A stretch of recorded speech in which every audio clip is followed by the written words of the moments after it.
Let me just let it load up here.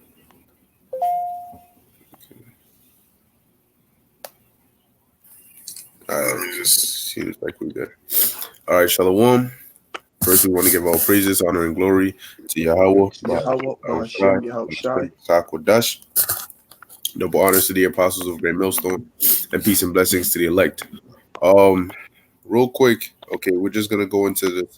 We have a couple articles here. Okay, let me bring it up on my screen so we can see it. Hopefully, Buzz can see it. All right. Basically, you had a another drop. Okay, in the it says here in the S&P and the Nasdaq, they both plunged, and it says this was the biggest fall since August 23rd. Now, you might be thinking, well, lately that's all we've been hearing. The stock market has been, up and down, and it's dropped more points than this. But the reason this drop is important is because it didn't say it dropped like this because of maybe something Trump just came out and said or whatever the case may be. But this was the drop that happened to begin the fourth quarter. Okay, so let me read this article real quick. It says here the Dow plunged 490 points by the close of markets on Wednesday, and the Nasdaq and S&P 500 also saw their steepest declines since the end of August, closing down 1.6% and 1.8% respectively. All three indexes saw an ominous start to the quarter, while both the Dow and the S&P 500 saw their worst start since the beginning of the 2008 recession. Now, mind you, there've already been signs, okay, showing or predicting, all right, an upcoming recession, which we understand it's not just going to be a slowdown or a recession; it's going to be a collapse. Okay, now the reason this is important is because right now, getting to the end of the year, this is what's considered the fourth quarter, so to speak. All right, in the stock world, because this is around the time when you have a lot of holidays and festivities that what bring money, because that's when people spend, Thanksgiving, okay, Halloween, okay, Christmas, all these different holidays, Black Friday, all of this. So that brings in what people bringing in money. But with the way things are going and the way things are looking, this fourth quarter might not be doing so well, as you can already see the beginning of it with a drop of 490 points. Okay. It says President Donald Trump blamed House impeachment proceedings for the bad start to the quarter, pledging to cooperate with the investigation, perhaps in the hopes of soothing the skittish markets, which have lagged this week in particular. The Dow fell by over 3% since Monday, losing 850 points. The Nasdaq and the S&P also took hits in the same two-day period, dropping 2.6% and 2.9% respectively. Concerns about jobs and manufacturing have also contributed to the slide, with recession indicators looming large on the horizon. All right. It says here from the bond market's inverted yield curve to the slowdown of GDP growth to a decline in business spending and corporate profits, signs of recession are everywhere. Even as Trump boasts the economy is doing better than ever. Yeah, because Trump has been put in there for something called damage control. That's why he's constantly uh, uh, um, what saying, oh, the economy is fine, the economy is good, okay, everything is going on great. So like I think I hear a echo. Done.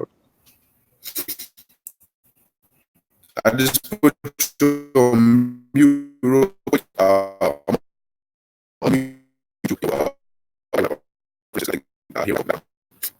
So going on, it says, so yeah, so like I was saying, that's what Trump has been putting, okay, to basically for damage control.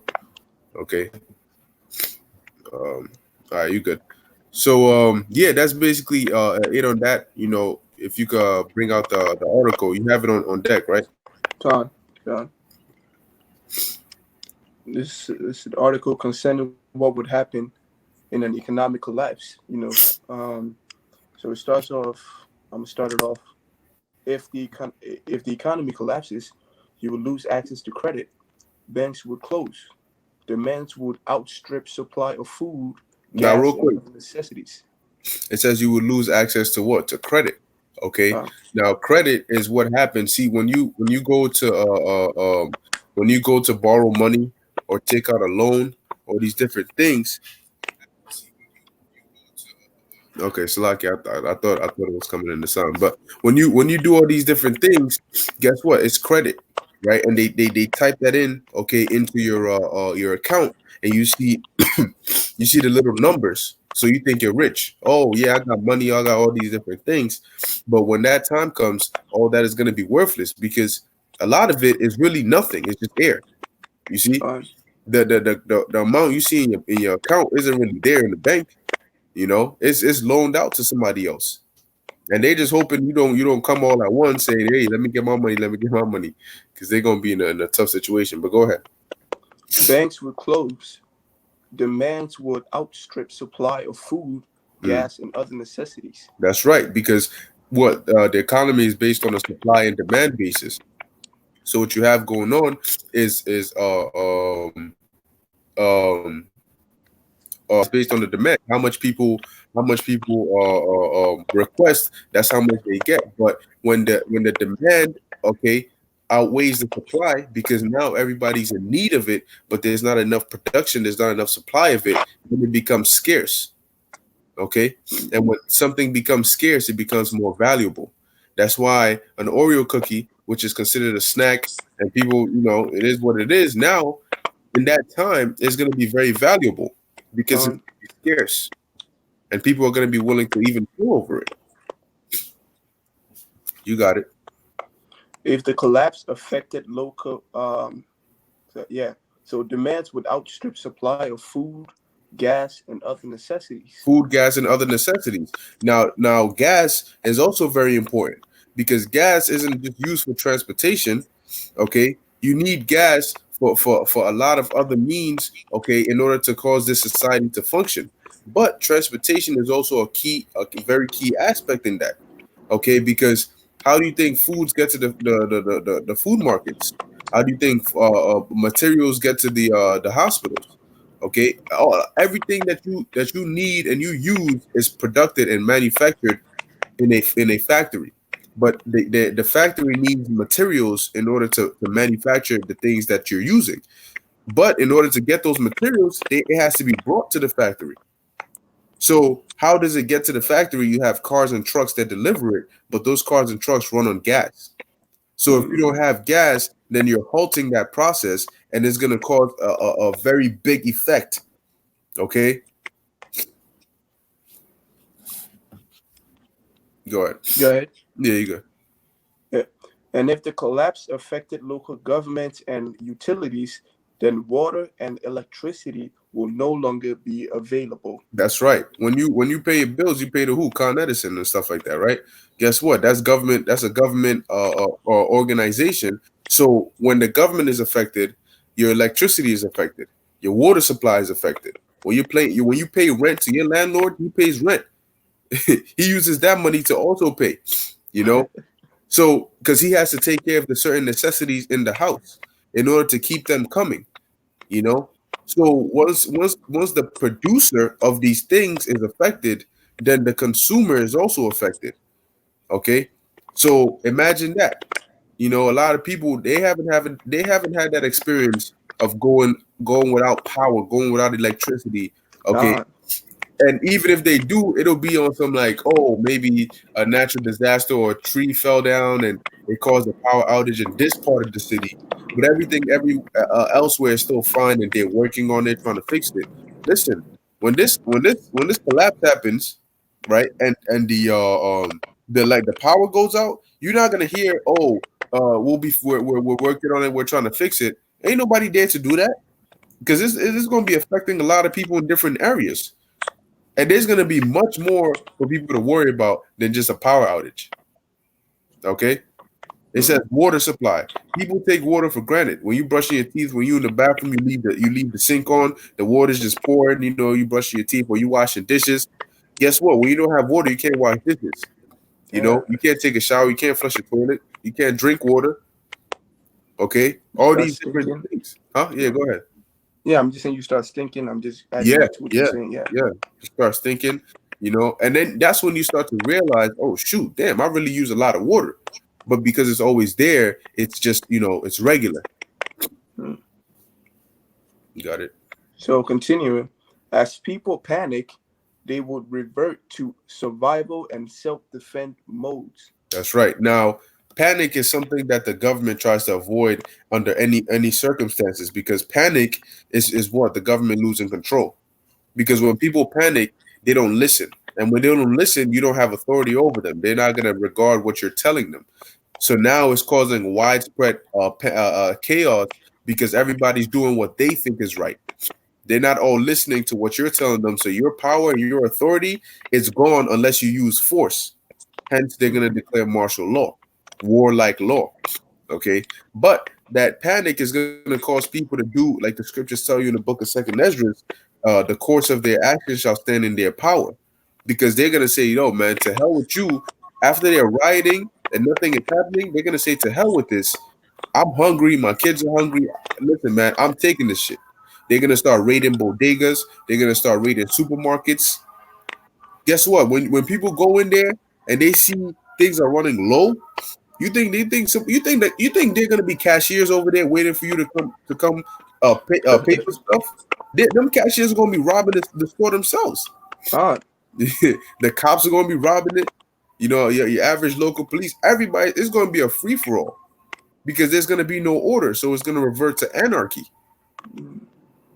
Okay, and that's what panic leads to. That's why they always try to have damage control, and they won't tell you the full truth. You know, they don't want to do that. Hey, what happens when maybe an epidemic or a disease outbreak? The media gets its information from the CDC and the higher ups, and they don't tell you the truth, man. What the media tells you is what they tell the media, and they know what's really going on. But they put up a face and they put up a front because they want to calm it down. They don't want it to be a big situation where people are panicking. There's times when they'll send troops in there to go massacre that whole block that's been infected, but they won't tell the people because they know it's going to cause an uproar. You know? Go ahead. um, the economy will return to a traditional economy where Mm-hmm. those who grow food barter for other services. That's right. They're going to be trading. Okay. And hey, man, I did a video a while back. They're not going to be trading just food. They're going to be trading things that are valuable. Okay. And at that day, you're going to see women are going to also be traded, man, as sex slaves. Okay. They're going to be used in that manner. Okay. People are going to find value in that. Yo, she's this, whatever. I'll give you her for your this, for your that, for your this. There's a clip, a video. I forgot what movie or what show it's from, where the dude said, "Oh, we don't have anything else to give you." He said, "Listen, give us your women. You know, give us your women, and then we'll be willing to bargain. We'll be willing to trade. We'll be willing to listen. Oh, You know." So they're gonna be what the people who are gonna people who have resources are gonna trade one with another. But that's not always guaranteed because now you're in the state of anarchy. Nobody's obligated, okay, to honor the deal. Somebody could take your stuff, and if they have more firepower or more power over you, they might take what you got on top of what they got and then completely disregard the deal. Okay, going on. and then going into traditional economy, it Mm-hmm. says a traditional economy is a system that relies on customs, history, and time-honored beliefs. Mm. Tradition guides economic decisions such as production and distribution. Traditional economies depend on agriculture, fishing, hunting, gathering, or some combination of the above. So basically, like the brother was saying, that there's going to be things that are actually have worth, and some of these things that they're talking about, fishing, hunting, gathering, protection, is something that it only like men can do it, and actually few women, and the few women who can do it, they actually they'll have to find a way to fight off the men that will be able to subdue them and take what they have, and hence going into women having to give what the only thing that they can give, which is their reproductive system. So that's pretty much it. So the women, I think that in that day they're gonna be like brothers. I would say that that Hunger Games, Yeah, that, Jane. that chick from Hunger Games with that. Yeah, you're gonna be very disappointed because that's not what's gonna happen. In that day, it's gonna be like the jungle, like history. Back in the history, men were stronger, women were were submissive because That's the right. men didn't take shit, right? So they broke the women like. So that's exactly what it's gonna be. Yeah. And we're gonna see how truly empowering, how independent and strong you really are in that day. Gone. Keep going. Yeah. Let me see. Let me take a look at the list. Read because it's gonna go into how close are we to a total economic collapse. Yeah, I see it. Yeah. Jump down to the fourth number 4. All right. So number 4, how the terrorist attacks or a massive oil embargo could halt interstate trucking, right? So like grocery stores will soon run out of food. Right. Get into it. And we were going into that because they said a terrorist attacks or an oil embargo. Okay, now you had what was going on in Saudi Arabia, where it was considered a terrorist attack by the Houthi rebels, and it was on the oil facilities. Okay, that is dangerous. But what it goes into more is over here. Hey, we were even going into it at camp about sleeper cells. Okay, false flag attacks, all these different things causing a state of chaos and panic. Listen, America's economy is already on this 2 legs. If that is wobbling. So if there was to be a terrorist attack in America, that would just ruin everything. Okay, businesses will go, stores will go out of business. Okay, it will cause a lot of chaos and destruction. All right. And now sleeper cells being like agents that basically walk among you and live among you, that you might not necessarily pick up on them being agents, but when the time comes, they spring into action, and then they take off their Clark Kent, all right, and then they commit terroristic acts, all right. But yeah, that was basically it on that. So let's get some scriptures. Let's get some scriptures. I actually have a precept real quick in the book of Second Esdras, because the scriptures tell you, okay, as you see in the title, life after the dollar. Because once this dollar collapses, okay, a lot of the way of living is going to be completely flipped very quickly. Okay, very quickly, and people are not going to be expecting it. You see, so a lot of people are not going to make it. Hey, the first few days, a lot of people are not going to make it. All right.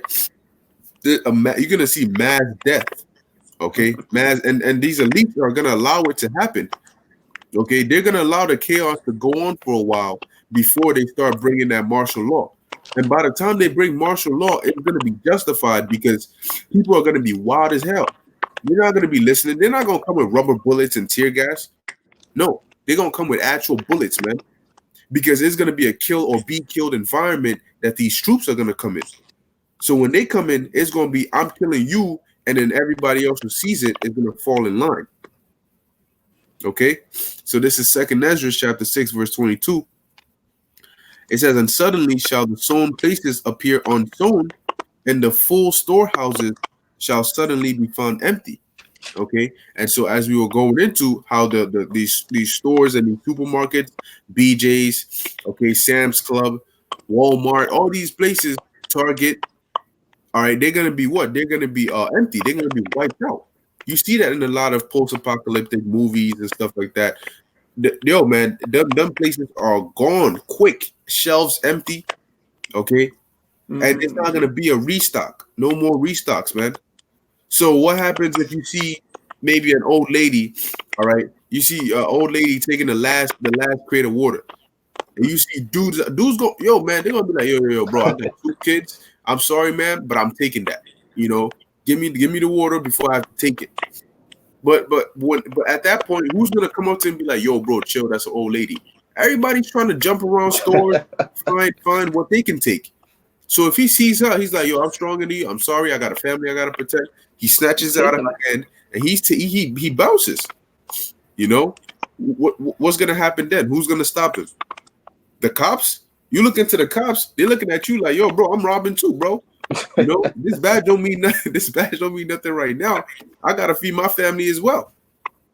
All right. Continuing. Verse 23. And the trumpet shall give a sound, which when every man heareth, they shall be suddenly afraid. Now, an example is when they make those emergency broadcast alerts. Guess what? Usually it's a test, and they always start with, "Oh, this is a test," or "This is a drill," you know, blah blah blah blah blah. You know, it starts with a, you know, and then you'll see it on the TVs. Look, and in the national emergency, it'll be on TVs, radios, phones, cars, all of that, and it'll tell you this is not a drill. So and so just happened. So and so is happening. And when people hear that, they're gonna be panicked. They're gonna be scared. They go, "Yo, what's going on? Whoa, what's that? Oh, shoot, you got the alert too? It's on your phone too?" It ain't gonna be just a simple Amber Alert or a flash flood alert. No. Okay. When they break the news to the people, it's gonna be at the point where they can't hide it anymore. They can't reduce the panic. They can't control the damage on it because it's evident what's going on. And people are going to be seeking answers. So when they hear that, they're going to be scared. Okay?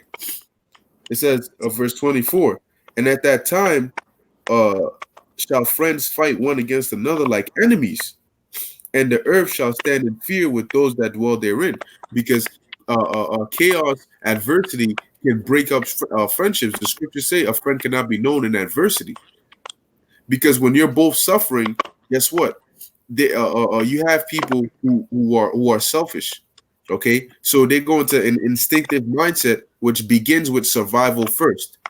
Your brain is gonna tell you that you need to keep yourself alive before anybody else. Even an example is when you're on a plane, right? The little ads they show you, they say, hey, if anything happened, listen, you got to put your gas mask on first, and you got to put your life vest on before helping somebody else put theirs on. Okay. So friends, guess what? They could be best friends, they could be childhood friends, but you got friends today that break up over a woman. So how much more for when all hell breaks loose, and somebody might have what you might need, and then in their mind they're like, yo, I can't tell them that I have all of this because, you know, I don't know what can happen. I might need some. So then they don't tell you everything. They don't split it 50-50 with you. Then you find out and you get tight. You like, damn, I can't trust this person anymore. Next thing you know, you're looking at each other plotting, you know, because yeah, you guys might be friends, but what happens when your friend has something that you need for your family, but he also needs it for his family, and there's only one for one family? You know, you're not about to split it. So now what's gonna happen? It's either him or you, and people always pick them. Exactly. Yeah. It says, and at that time shall friends fight one against another like enemies, and the earth shall stand in fear with those that dwell therein. The springs of the fountain shall stand still, and in 3 hours they shall not run. Okay, the earth shall stand in fear, because it's going to be, listen, once the American economy collapses, the world economy goes down with it. You see, it goes down with it, man. It's just like a house built with cards. You pull one card, the whole tower's coming down, man. Okay, that one card might seem minute, but it's so interwoven between everything that if you were to take it out, it will bring everything else down with it.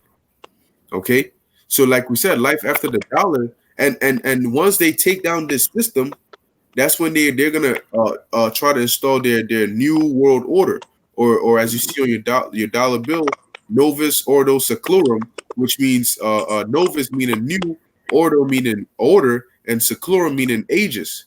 So new order of the ages, or in modern terms, new world order. World order, con. And then they're gonna start with what? A one world religion, one world currency. And what's that gonna be? Revelation, was it the 3rd chapter, I believe? The Lord said what? This the hour of temptation. When they bring that one world currency, okay, which is the mark of the beast, it's not gonna be here just in America. All right, I believe like let me see. Or maybe it might be 10 or 7. All right, going into the hour of temptation.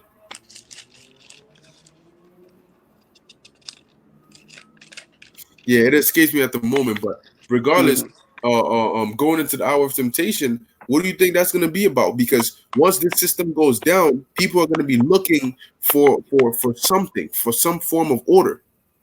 They do that all the time, man. Order ab chaos, order out of chaos. Okay, they bring the chaos, then they look for the order. Yeah, I got it. And this is Revelation chapter 3, verse 10. Hmm. Because thou hast kept the word of my patience, I will also keep thee from the hour of temptation, which shall come upon all the world to try them that dwell upon the earth. That's right. That's right. Yeah, You got it. No, you got it.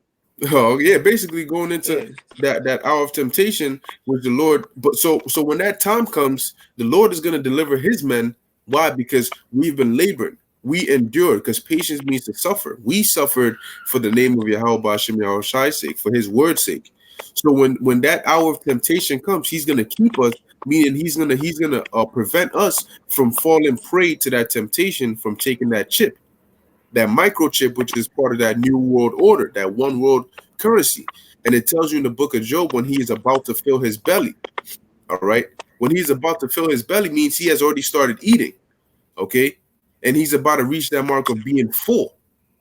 So that means that these devils are going to implement, all right, they're going to start their new world order, but they're not going to accomplish it. They're going to start chipping people, but they're not going to get all the way with it. Okay. And that's when the Lord is going to come in and destroy it. You see, so that chip has to come. This current system has to be broken down and destroyed. Okay, this dollar has to be a thing of the past, so that they can now rebuild, like the phoenix rise out of the ashes with that new world. Because remember, once the economy goes down, there's going to be a global collapse. And once that collapse happens, they rebuild it with a new world currency, which is that chip. You don't build a new house without destroying the old one first. That's it. That's what you got to do. So exactly. And I don't think people take the chip when the dollar works just fine. The way they purchase things works just fine. So they have to, destroy it and build a new one. They have to give you no option. They have to just create one way for you. And the only way is for you to fall off that thing. Then people will be like, damn, that's a long drop. But people who have faith in the Yahweh B'Shem Yahushai will make that jump and they'll be safe, man. That's pretty much it. Yeah, because think about it. What reason would they have to declare martial law? In order to declare martial law, there has to be an emergency. There has to be a lot of chaos going on. You see?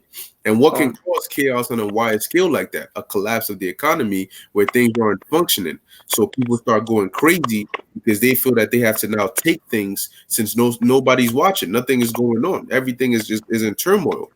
So now people are in a chaotic state, and then they let it run for a while so it gets real bad. Then they bring the troops to instill the order. Now, being that you're under martial law, they can make certain decrees, okay, that you won't have an option to say no of. It'll be you do this or you die. It will make sense that in that time of warlike law, they'll mandate the chip. They'll say, look, man, that dollar, all that stuff is done away with. When we take it to these FEMA camps, it's also going to be a re-education center. All right, this is the new standard. You take the chip. This is how things are going. So within the time of chaos, a lot of things are going to be destroyed. Buildings, right? Stores. A lot of them are going to be broken down. Radio towers. And so when they rebuild them, they're going to rebuild them to standard of what? The chip. Standard of the new world. Okay? 5G towers, 6G towers, new buildings. So where you're not using a key card to swipe because they have buildings like that already, but now you're using a chip. You know, the systems that went down during the collapse, when they come back up again, they're gonna come back again, updated, right, using the chip. And their excuse is gonna be, well, it went down before, so to prevent that, we have to upgrade it to this standard. You know, so now everything is gonna be upgraded to that standard. But there needs to be that destruction first, so they can get this old system out the way, like you said, to destroy the old house in order to renovate. To renovate, you got to break things down and rebuild them, and that's what they're gonna do. So if you got anything, you can bring it out. No, I mean that's the article and you know the precepts basically it. Gun, You got more? Or? Yeah, with that, I'm gonna bring out just one more precept and then we can wrap it up. The book of Second Esdras. Matter of fact, you think you can pull it up for me? Second Esdras, the 16th chapter, starting at the 21st verse. Because the book of Esdras, man, it has a lot of prophecies in there. You know, first and second Esdras, but mainly second Esdras. Select. Let me just real quick. Good.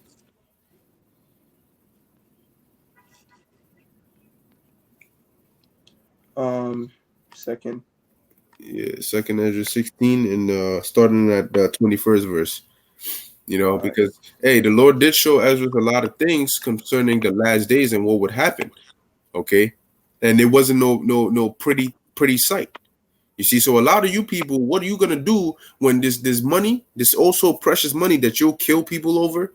Okay, you'll steal, you'll rob, you'll murder, you'll rape over this money. What are you gonna do when this paper is worthless? When you're seeing people burning this paper for fire, for heat, you know, and you start remembering, damn, yo, I did all that for this. You got stacks on top of racks in your house, but it's worthless, man. Shalom. Okay, so yeah, start at verse 21. So second Esdras, chapter 16, starting from verse 21. Behold, victuals shall be so good, cheap upon the earth, that they think themselves to be in good case. Right.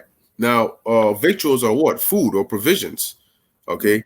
So when you look at, especially now, look, you might go to McDonald's or Burger King or Wendy's or KFC, and these deals are crazy, man. Popeyes, $5 a box or whatever. Yo, a whole meal for just $1. Yeah, it's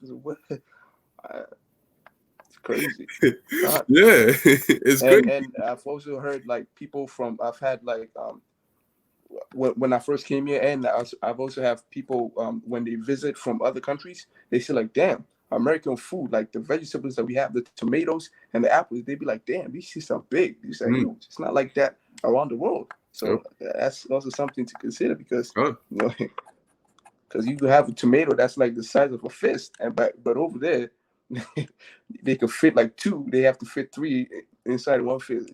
You think about that, like American burger for $1. When I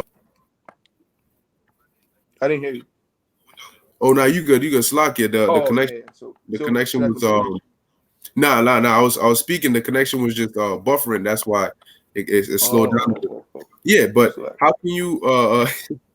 Hey, the brother Tom Miller, he said a penny for a Big Mac. Yeah, that's exactly, that's exactly what it be like, man. And when you look at the Big Mac, they got the cheese, the lettuce, the pickles, the tomatoes, okay, the buns, the patty, all that for $1. Wait, time out. But if I went grocery shopping, just even 3 of those ingredients will come out to about $2 some change, $3 some change. So how come you, as a multi-million-dollar company with locations everywhere, why would you pay so much money to buy ingredients and sell it to me for so cheap? You're losing money that way, you know? So that leads me to wonder, hold on, there might be something else going on here, because you can't keep staying in business if you're losing money doing things like this, you know? So keep going. Yeah, so they think themselves to be in good case, you know, and even then shall evil grow upon the earth. Right. Sword, famine, and great confusion. Right, and we're seeing how how that's being put into fruition, but they don't see it. So they're thinking themselves to be in a good case, but these things are growing. Okay, we're seeing how the Lord is placing these chess pieces in the right way to where these things are going to happen together. Okay, the sword meaning the destruction. Okay, the famine, the lack of food, the lack of bread, the lack of water. Okay, great confusion, because very soon when all this is happening, people are going to seek answers, but they're not going to have the answers because we have the answers, and we're not going to be around, because when we were around, you didn't want the answers. You going? Verse 22. For many of them that dwell upon the earth shall perish of famine. Mm-hmm. Continue. And the other Slack. And famine is a very painful way to die, man. It tells you in the book of Lamentations, I believe, it is better to die by the sword than to die by hunger, than to perish by famine. God. Yep, because famine is a very painful, slow, and torturous death. Okay, you lose strength, you feel weak, and then your body starts to eat itself, and you literally have no way to do anything about it. It's gonna keep happening until you're able to eat. It's gonna keep happening, and you're gonna die that way. All right, having no way out, man, crying and begging and pleading to where you don't even have tears to cry anymore because you're so dehydrated. You know, your lips you can't even crack a smile because your lips are so dry. You know, you looking pale. Okay. Your cells are what? Your cells are dehydrating, man. So your enzymes, your proteins are denaturing. Okay. Now you're getting all skinny to where your rib cage is showing and everything. You know, you can barely walk. That is a painful way to die. But that is also one of the ways that the Lord said he's going to bring that destruction. So read that part again. So for many of them that dwell upon the earth shall perish of famine, and the other that escape hunger shall the sword destroy. That's right. So you're gonna have people that might not fall prey to famine. They might run into a FEMA camp.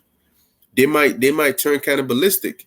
They might have stored some food down somewhere and so. But if the Lord has set judgment for you to die, if you haven't been ordained, all right, to be written in that book of life, you're gonna die one way or the other.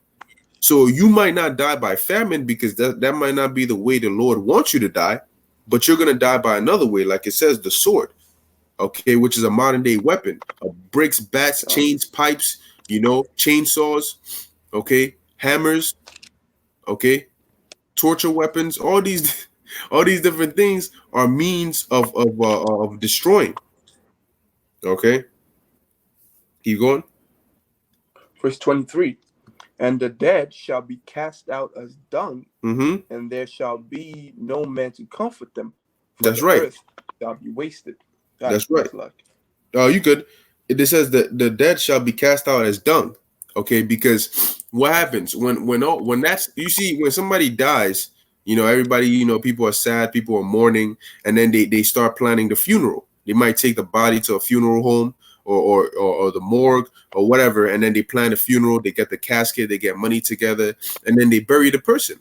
That's a whole process. That takes time, that takes money, and that takes people to do it. But when you're in a state of all hell breaking loose, you might be running, maybe with your cousin, with your mom, with your uncle, and then he gets shot down. Guess what? You're still running for your life because you're so scared. You're not going to turn around, oh, hold up, time out, freeze time, let me bury my uncle and have a ceremony and everything, and then we keep it pushing. No, you down the block, you know, and that's going to be happening in a lot of places. People are going to be dying, and their bodies are just going to be laying on out there, man, because nobody's going to, who the hell is going to be there to come and get your body and bury it and all? No, it's going to be there. It's going to stink. Okay. So I got a precept. God. This is Revelation chapter 11, verse 8. And their dead bodies shall lie in the streets of the great city, which spiritually is called Edom and Egypt, where also our Lord Yahushua was crucified. God, hey. And they of the yeah, real quick, and really that also goes into Israel being spiritually dead. Okay, because like it tells you a precept for that being in the book of Ezekiel, that the valley of the dry bones. Okay, because in that precept in Revelation, they're not physically dead, but they're spiritually dead. Okay, and that place that is talking about being spiritually Egypt and Sodom is what? Is America. Okay, because America has taken on the customs of Egypt, has taken on the customs of Sodom and Gomorrah, okay, and has expounded and expelled and abounded on it. And then because of that, you have our people in a dead mind state, man. They're like the walking dead. But it's beautiful and it's spiritual that you brought out that precept, because power of the life. So if you're dead mentally, the Lord is going to finish that for you and kill you physically. God, that's right. So You know? verse 9. Go ahead. So in verse 9, and they of the people and kindreds and tongues and nations shall see their dead bodies 3 days and a half, and shall not suffer their dead bodies to be put in graves. Right. So yeah, like I was saying, going into that. But hey, even on a carnal tip, on a carnal note, guess what? I believe it's also in the book of Jeremiah that it talks about how there's not going to be anybody to bury the dead, because of how much chaos is going to be. Okay, how much destruction is going to be taking place. All right, but let's go back in Esdras. All right. I believe this is 23rd verse. Yeah. Continuing from verse 23, for the earth shall be wasted and the city shall be cast down. Right. Like I went into, the city shall be cast down. So when that happens, guess what? When they rebuild it, try to bring back civilization on a new advanced level, they're gonna do it on the new order. Remember, Georgia Guidestone says they're trying to decrease the world population of 500 million. That's a lot of death. Okay, go on. Right, and there shall be no man left till the earth and to sow it.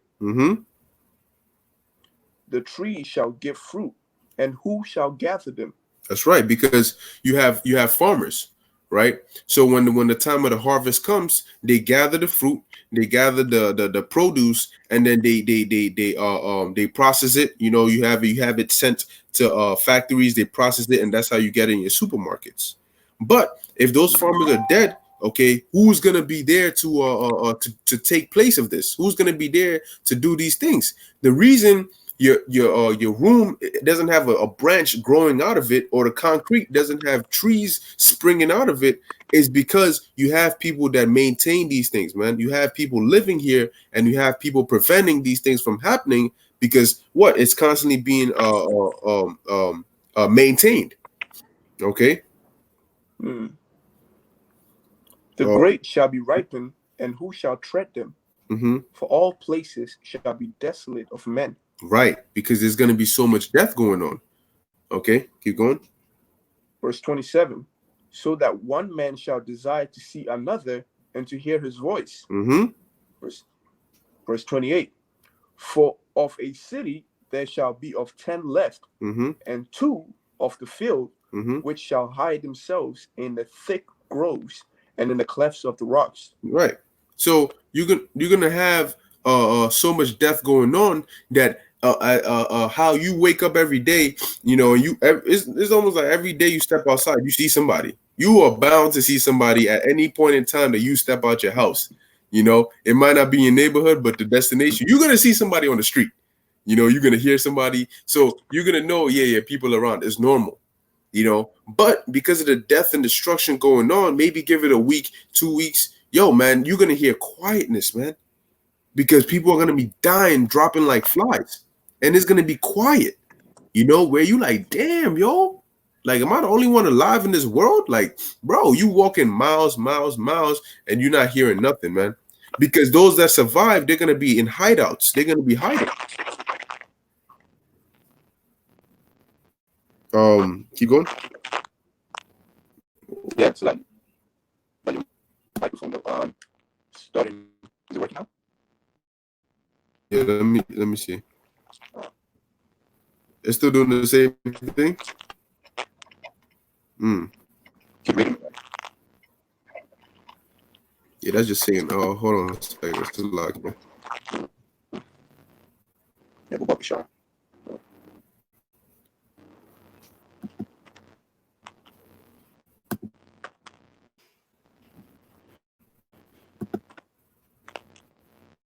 All right. So verse 29. As in an orchard of olives, on every tree there are left 3 or 4 olives. Verse 30.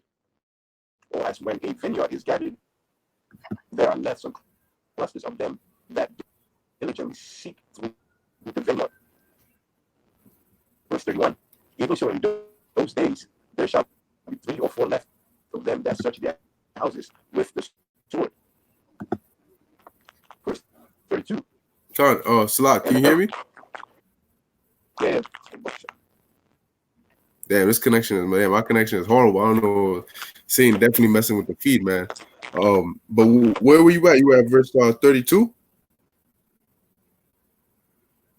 Oh shoot. Yeah, seeing definitely messing with the feed, man. It just kicked the brother out, but he's going to join back again. But let me see. I think he was on Slack. You know what? I jumped down 2nd Ezra 16. Okay, I jumped down to verse 31. It says, even so in those days shall there be 3 or 4 left by them that search their houses with the sword. Okay, so you're gonna have people raiding houses, whether it's troops or whether it's gangs. Okay, you know, you're gonna have people raiding houses. I'm in 2nd Ezra, the 16th chapter. All right, the 31st verse. Okay, so you're gonna have people going through door to door with weapons. That's what it's talking about when it says the sword. Okay, they're gonna be searching houses. What are they gonna be searching for? They're gonna be searching for goods, victuals. They're gonna be searching for people. Okay. It says, and the earth shall be laid waste, and the fields thereof shall wax old, and her ways and her paths. So sort of like in the movie I Am Legend. Okay, you see how when going back to a man shall desire to see to hear the voice of another. Okay, well, what happened to Will Smith? He got so lonely that he started talking to the mannequins. You know, he set him up. He go into the store, I believe it's a bookstore or something like that. You know, and he was basically talking to the mannequins because that's how much he desired to hear from somebody else. You know, and that humans, all right, by nature are built to interact. Okay, so when you're deprived of that for so long, it affects you psychologically, mentally. All right. Because what did the scripture say in the book of Genesis? Okay, let me pull it up real quick. Yeah, God, he was dressing them up as well. Yep. I believe it's Genesis 5. Oh, no, it's not 5. I think it's 4. All right, I think the brother is back. Hey, Shalom, Mark. You good? Shalom. Select. Nah, you good. You good. I think the feed is better now. Yeah, but basically, humans are built to interact. You know. Damn. Let me see where it says it at.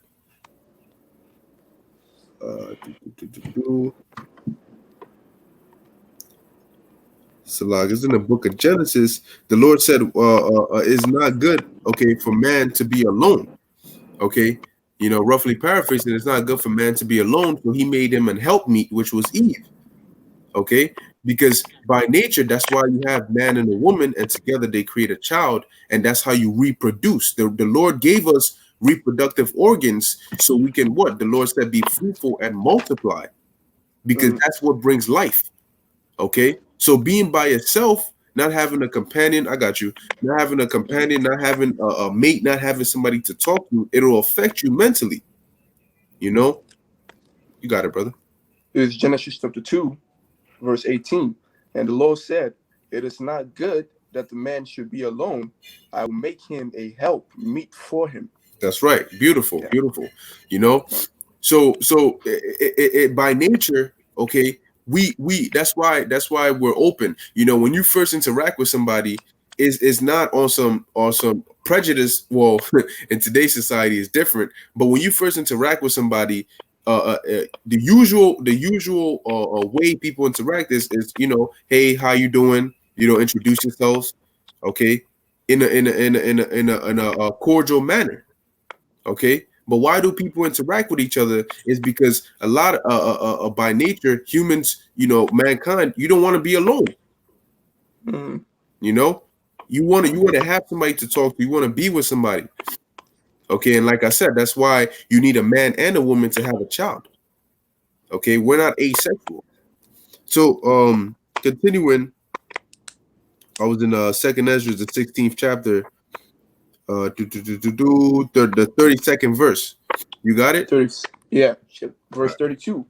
And the earth shall be laid waste, and the field thereof shall wax old, Mm-hmm. and her ways and all her paths shall grow full of thorns, Mm-hmm. because no man shall travel there through. Yeah. So it'll be like a wasteland. Yeah. Keep going. Verse 33. The virgins shall mourn, having no bridegroom. Mm-hmm. The women shall mourn, having no husbands. Mm-hmm. Their daughters shall mourn, having no helpers. That's right. Well, it'll tell you why. Verse 34. Verse 34. In the wars shall their bridegrooms be destroyed, and their husbands shall perish of famine. Yeah. So you're gonna have a lot of people dying, a lot of people getting drafted. Okay, a lot of people dying because of the destruction, dying because of lack of food. So the count of men is going to be decreased drastically, and only the men of the Lord are going to be going around or alive in a good estate. That's why it's going to make them even more valuable. Going back to what I was saying before about the scarcity. Remember, supply and demand. The demand for survival is going to be high. Okay, and people are going to understand that in that day, in order to survive, you got to be with the man of the Lord, because the Lord is with his men. And so when people see that, they're going to seek the men of the Lord for survival. So the demand of the men of the Lord is going to be high, but the supply is going to be low, because there's going to be only a select few. It's a remnant. Remember that. All right. And that's why the value of a man of the Lord is going to be so high. That's why the Lord said he's going to make a man more precious than fine gold. Because you can't duplicate a man of the Lord. You can't the elect are there's a number, okay? And that number is set. You see? So you either get with one of them or you don't. There ain't no other way. All right. So women are gonna start to understand, and even men too, that I can't just seek a man. I have to seek a specific kind of man. Okay, because these men are dropping like flies. God, because you're running from men. You need a man to protect you from these men. Exactly. So, God, yeah, that's well put, man. You have to look for a specific kind of man. Mm-hmm. That's where it is. And the only kind of man that you that's gonna be good for you is the one that's been made more precious than fine gold. That's right. And, but yeah, should I get into it? Or yeah, keep going from verse 35. Verse 35. Hear now these things and understand them, ye servants of the Lord. Right. Behold, the word of the Lord, receive it. Mm-hmm. Believe not the gods of whom the Lord spake. Mm-hmm. Behold, that you got something to say. No, you good. Behold, the plagues draw nigh and are not slack. Right. The plagues draw nigh and are not slack. And as the scriptures tell you in Ezekiel, an evil is come. Okay. So the destruction it's on its way. Okay. Guess what? The more we prophesy, the closer we get. The more the elect wake up, the closer we get. Pursuant to Revelation, the 7th chapter, you have the angels holding back the four winds, which represents the destruction. Okay. So we're getting very, very close. But what you see going on, which is scary, is that the closer we get, the more dumb and docile the people get. You see? And the more awakened the more prophecies we see unfolding, and the more awakened we get, the more docile they get, the more folly is increased. When really it's supposed to be decreased, and mirth is supposed to be at an all-time low right now. Because if you understood what was coming your way, you'd be in a serious mindset. God. But really, the Lord has them in a trick bag on purpose. Okay, so keep going.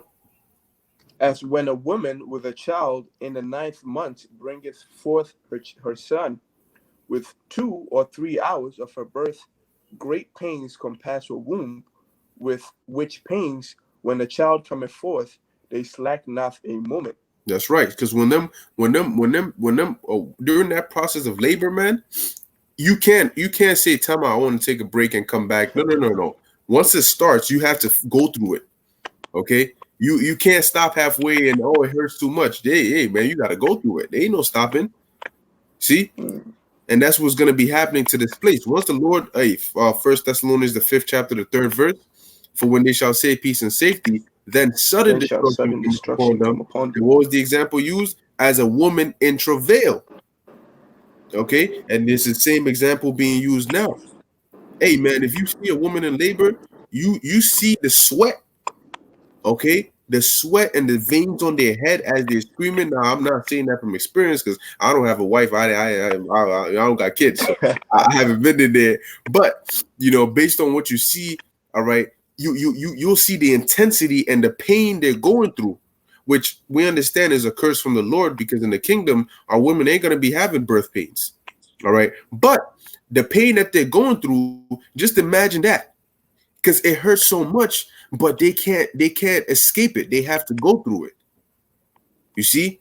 And that's what's going to happen to this place. It's going to be so bad, but you can't undo it. You can't fast forward through it. You just have to go through it. Okay? And this ain't going to be the kind of pain of it's just quick. It'll be over soon. No. See, when you go to the doctor and they give you an injection, they'll tell you, close your eyes. It's just a little pinch, and then you'll be over and done. No. When the Lord brings the destruction, he's not trying to help you get over with it. He's bringing it a nice, slow, and painful way, because the end game of the destruction is to destroy you. And destruction. You see? So you're going to be tortured painfully so you can die at the end. All right? Keep going. Right. Verse 39. Even so shall not the plagues be slack to come upon the earth, and the world shall mourn, and sorrow shall come upon it on every side. O my people, hear my word. Make you ready to thy battle, and in those evil be even as pilgrims upon the earth. That's right. Be even as pilgrims upon the earth. So when that time comes, ain't gonna be, I'm going home. I'm going to my block. I'm gonna see you tomorrow. No. Your block might not be safe. You might be at work. You might be at school. You might not be able to go back to your block. So you got to be in that spirit of being able to be on the move. Okay? That's right. Keep going. Right. He that selleth, let him be as he that fleeth away. And he that buyeth, as one who will lose. So you got to keep in mind, and that's why we don't invest our heart into this society. Because if you're somebody who sells things or for your business, you got to understand that it's not wise to put your all into this area, into this society, because the time is coming when it's all going to be worthless. It's going to crash. So if you could get you a nice little job that can take care of you, get you your daily bread, that's what's important. But once you start going deep into it and investing, like it says, he that buyeth as one that will lose, because you can invest all you want, but what happens when this economy collapses? What happens when this system goes down? You're going to lose it all. So the best way to be is to be in a state where you're not attached to the things you have to do in the world. Remember, we are using the world as not abusers. We are in the world, but not of the world. Therefore, we're in here to get by day, but we're not attached to this place. So when it goes down, we're not going to have a problem. Next verse. He that occupieth merchandise as he that has no profits by it. That's right. And he that buildeth as he that shall not dwell therein. Boom. See, so for those who you good. So for those who are trying to build, let's build a nice a foundation, a school, a big church. It says what? He that occupieth merchandise as he that hath no profit by it, because it's all going to be destroyed. It's temporary. You see, so you're doing it to get it day by day. You're not doing it in the long term. You're doing it in the short term. Our long term materials, prizes, and all that, that's in the kingdom. See, we're storing up our treasures in heaven, right? In the kingdom to come. So what you do here should be temporary. You should have that mindset. It's temporary. Now, mind you, you're going to have opportunities and you could take them, but don't put your heart into it, because sometimes, oh, yo, this is a 5-year investment, 10-year investment, 20 years from now, you're going to be living rich. Get that out of your mind, bro. We ain't got 20 years. We don't got 10 years. See? So live with the mindset that, yo, it's about to be over soon. You know? Keep going, verse 43. And we'll end at verse 43. 45. All right. And he that soweth as if he should not reap, so also he that planteth the vineyard as he that shall not gather the grapes. Right. Keep going. 44.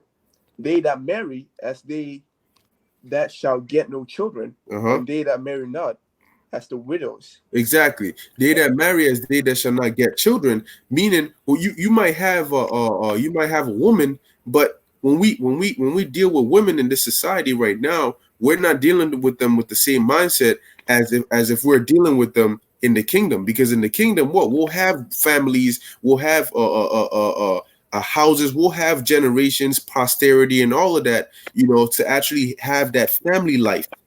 But when you're dealing in this society, you can't have that mindset of I'm actually, I'm trying to build here, start a family, and because a family is a business, and it requires a lot of attention.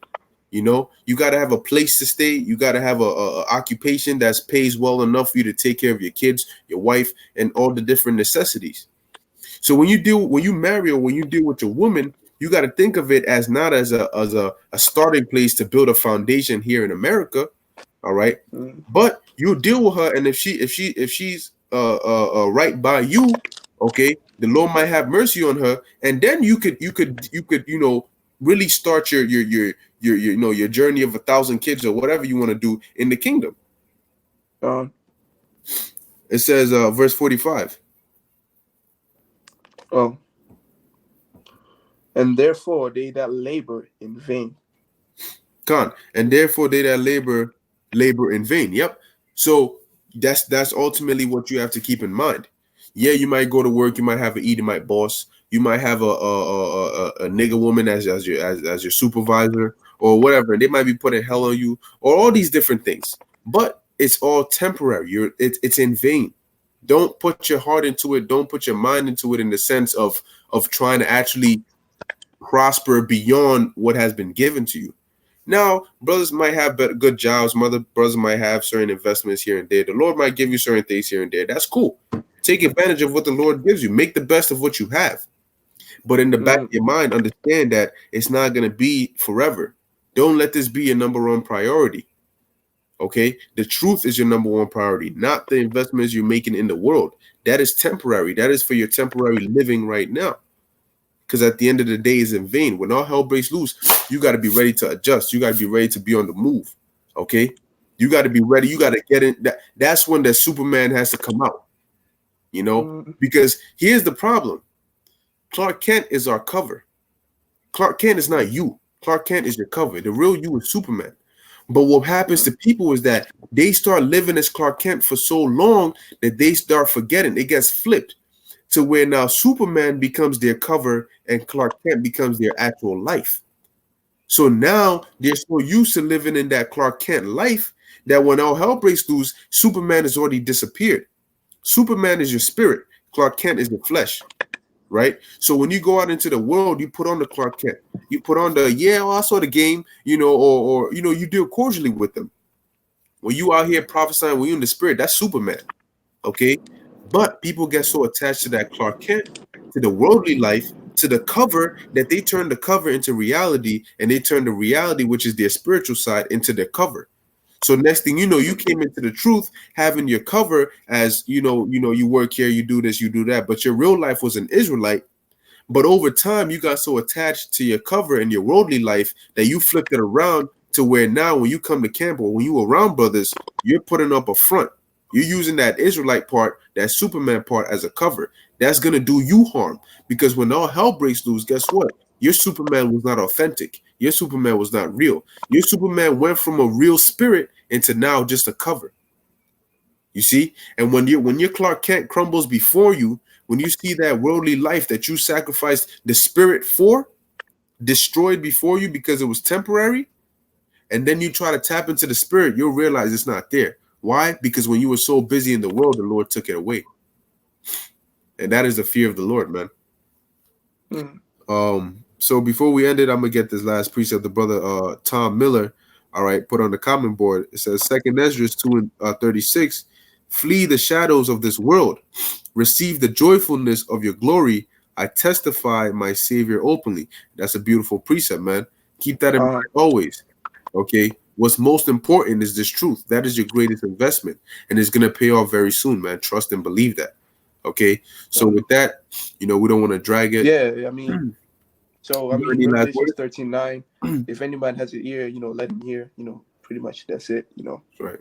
So with that, we say Shalom, Barakatah Yahweh, Yahweh Shai, Kohalal, Yahweh, Ba'ashem, Yahweh Shai. Lord willing, you brothers were edified. You're able to learn something. Hey, man, stay in the spirit, man.